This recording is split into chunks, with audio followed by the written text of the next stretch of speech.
Trouvant son succès, vers la fin des années 2000, le genre isekai est un sous-genre de la fantasy japonaise. Déjà, le terme isekai, ça veut littéralement dire « autre monde » en japonais.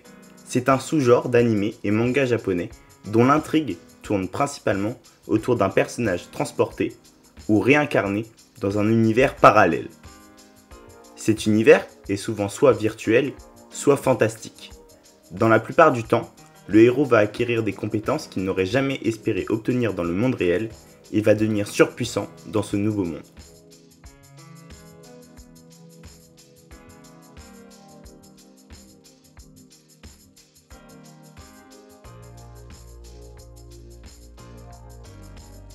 Salut à tous, on se retrouve aujourd'hui pour une nouvelle mission.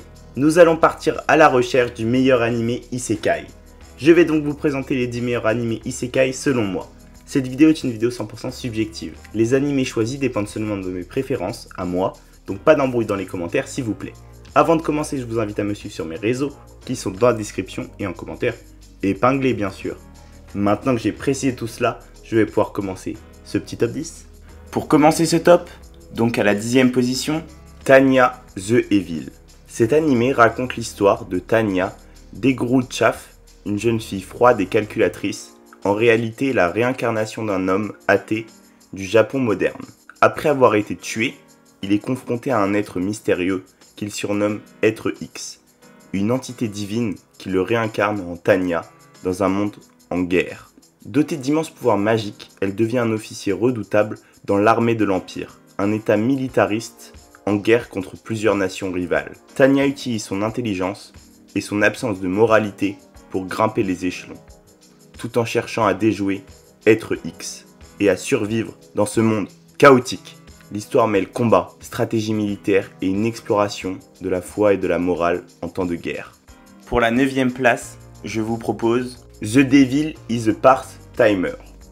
Cet animé suit l'histoire du roi démon Sadao, qui après avoir échoué à conquérir son monde d'origine, se retrouve coincé dans le Tokyo moderne avec son fidèle général Alciel. Dépourvus de magie, ils sont forcés de s'adapter à la vie humaine. Sadao trouve un travail à temps partiel dans un fast-food, déterminé à gravir les échelons pour conquérir le monde humain. Pendant ce temps, Emilia, l'héroïne qui l'avait combattu, le suit sur Terre pour l'éliminer, mais se retrouve elle aussi coincée. L'anime allie humour, situations absurdes et réflexion sur la coexistence entre ennemis dans un monde où leurs pouvoirs sont inutiles. Le mélange de comédie et d'action offre un décalage amusant avec le thème de la conquête. Pour la 8e position, Recreator. C'est un animé où les personnages de différentes œuvres de fiction, de jeux vidéo, de manga, de light novel, se matérialisent dans le monde réel. Ces créations découvrent alors leurs créateurs, humains, et réalisent que leurs histoires sont façonnées par d'autres. L'un des personnages, Altaïr, cherche à détruire ce monde pour venger la mort de sa créatrice. Pour l'arrêter, les créations et leurs auteurs doivent unir leurs forces. Chaque création possède des pouvoirs basés sur l'univers dont elle provient, créant ainsi des combats spectaculaires. À travers des batailles épiques et des discussions philosophiques, Recreator explore la relation entre les créateurs et leurs œuvres, ainsi que le pouvoir de la narration. C'est une histoire captivante sur la création, la destruction et l'imagination. À la 7e position, j'ai choisi de placer Konosuba. C'est une comédie isekai qui suit Kazuma Satu, un adolescent qui meurt accidentellement et se réveille dans l'au-delà. Il rencontre alors Aqua, une déesse excentrique qui lui propose de renaître dans un monde fantastique. Kazuma choisit d'emmener Aqua avec lui, pensant qu'elle sera utile, mais elle se relève inutile et maladroite. Ensemble, ils forment une équipe bizarre avec Megumin, un mage obsédé par la magie d'explosion, et Darkness, une croisée masochiste. L'anime tourne autour des mésaventures hilarantes du groupe essayant de survivre dans ce nouveau monde rempli de monstres et de quêtes, tout en jonglant entre leurs propres défauts et excentricités. Le ton léger, l'humour absurde et les personnages excentriques sont au cœur de l'attrait de la série. En 6e place, Overlord. L'histoire suit Momonga, un joueur passionné du MMORPG Yggdrasil, qui se retrouve piégé dans le jeu lorsque les serveurs ferment. Son avatar, Eyes All Gone, un puissant seigneur mort-vivant, devient réel, et les PNJ acquièrent une conscience. Enz décide de conquérir ce nouveau monde tout en cherchant à comprendre s'il y a d'autres joueurs coincés comme lui. Grâce à ses pouvoirs et à ses serviteurs, comme le fidèle Albedo, il surmonte différents défis, que ce soit des royaumes humains, des guildes rivales ou des créatures fantastiques. L'anime explore des thèmes de pouvoir, de moralité, de stratégie, tout en offrant des scènes de combat impressionnantes et une intrigue captivante. En 5ème place, donc à la moitié de ce top, Gate au-delà de la porte. Cet animé raconte l'histoire de l'ouverture soudaine d'un portail mystérieux dans Tokyo, reliant la Terre à un monde fantastique, peuplé de créatures mythiques et de royaumes médiévaux. L'armée japonaise, menée par le soldat et otaku Yoji Itami, est envoyée pour explorer et négocier avec les peuples de ce monde.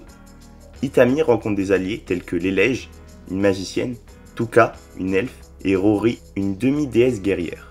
Ensemble, ils naviguent à travers les conflits politiques et militaires des deux mondes.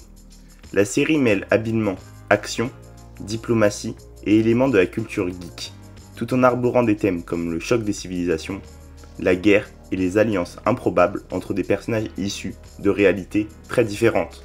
Pour la 4ème place, donc pas loin du top 3, honnêtement j'ai failli le mettre dedans, Re:Zero. Cet animé suit Subaru Natsuki, un adolescent ordinaire transporté dans un monde fantastique. Il découvre qu'il possède une capacité étrange. Chaque fois qu'il meurt, il revient à un point fixe dans le passé, lui permettant de recommencer. Subaru se lie d'amitié avec une demi-elfe nommée Emilia, qui aspire à devenir reine. Grâce à son pouvoir de retour par la mort, il tente de la protéger et d'aider ses alliés à surmonter diverses crises. Subaru doit faire face à des situations tragiques, revivre des moments douloureux et affronter des ennemis redoutables. L'anime explore le désespoir, le sacrifice, la persévérance et la croissance personnelle, alors que Subaru lutte pour changer un destin cruel tout en cachant son fardeau secret à ceux qui l'entourent. En 3ème position, sur le pied du podium donc, j'ai choisi Moi quand je me réincarne en slime. Cet animé suit l'histoire de Satoru Mikami, un homme ordinaire de 37 ans, tué lors d'une agression. Après sa mort, il se réincarne dans un monde fantastique sous la forme d'un slime, une créature faible et sans forme. Rebaptisé Rimuru Tempest, il découvre qu'il possède des pouvoirs exceptionnels, notamment la capacité d'absorber les compétences et de les utiliser. Dans ce nouveau monde, Rimuru fonde un royaume pour les monstres et tisse des alliances entre diverses races, tout en affrontant des menaces croissantes. Grâce à son intelligence et à ses pouvoirs, il transforme peu à peu la société des monstres en une nation prospère, tout en faisant face à des ennemis puissants et mystérieux. En 2ème position, c'est au tour de The Rising of the Shield Hero. Il suit Naofumi Iwatani, un étudiant ordinaire transporté dans un monde parallèle pour devenir l'un des 4 héros légendaires, chargés de protéger le royaume. Il hérite du bouclier, considéré comme l'arme la plus faible, et subit rapidement une trahison, étant faussement accusé par la princesse de viol. Rejeté par tous, Naofumi devient méfiant et cynique. Pour se renforcer, il achète une esclave, Raftalia, et se bat contre des vagues de monstres dévastateurs. À travers ces défis, il forme une équipe loyale et prouve sa valeur. L'intrigue aborde des thèmes de vengeance, de rédemption et de croissance personnelle dans un monde de fantasy. Naofumi passe de paria à héros grâce à sa détermination et son ingéniosité. Et le grand gagnant n'est autre que le grand, l'unique Sword Art Online. Cet animé suit l'histoire de Kirito, un joueur passionné qui se retrouve piégé dans un jeu de réalité virtuelle, Sword Art Online, avec des milliers d'autres joueurs. Dans ce jeu, la seule issue est de le terminer.